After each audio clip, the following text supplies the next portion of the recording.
அனைவருக்கும் வணக்கம். ஐம்பெரும் கொள்கை தலைவர்களில் இரண்டாம் கொள்கை தலைவராக முன்னிறுத்துகின்ற தலைவர் புரட்சியாளர் அம்பேத்கர். இந்திய அரசியல் அமைப்பு சட்டத்தை இயற்றியவர்.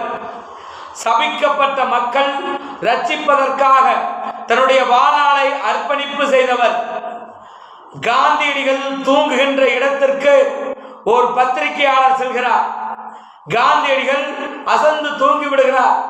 முகமது அலி ஜின்னா தூங்குகின்ற இடத்திற்கு அதே பத்திரிகையாளர் செல்கிறார். முகமது அலி ஜின்னா அவர்களும் தூங்கி விடுகிறார். ஆனால் புரட்சியாளர் அம்பேத்கர் தூங்குகின்ற இடத்திற்கு அதே பத்திரிகையாளர் செல்கிறார். புரட்சியாளர் அம்பேத்கர் எதையோ சிந்தித்து எழுதி கொண்டிருக்கிறார்.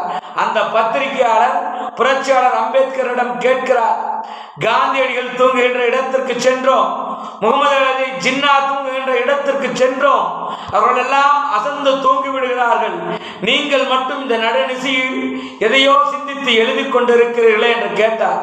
அதற்கு புரட்சியாளர் அம்பேத்கர், காந்தியடிகள் இந்தியா விடுதலை பெற வேண்டும் என்று நினைத்தார்.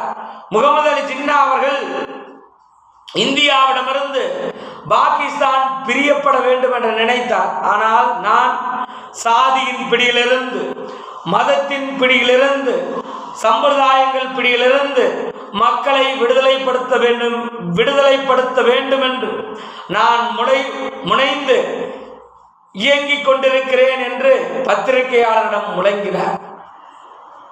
பண்டிட் ஜவஹர்லால் நேரு முதல் பிரதமர், முதல் அமைச்சரவையில் புரட்சியாளர் அம்பேத்கர் சட்டத்துறையினுடைய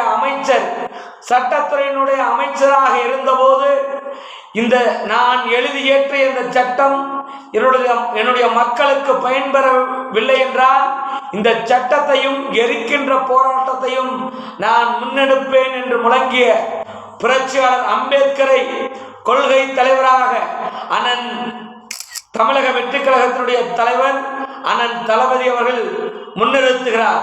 ஆகையால் புரட்சியாளர் அம்பேத்கரை நெஞ்சில் நிறுத்துங்கள், நினைவில் கொள்ளுங்கள் என்று இந்த நேரத்தில் சொல்லி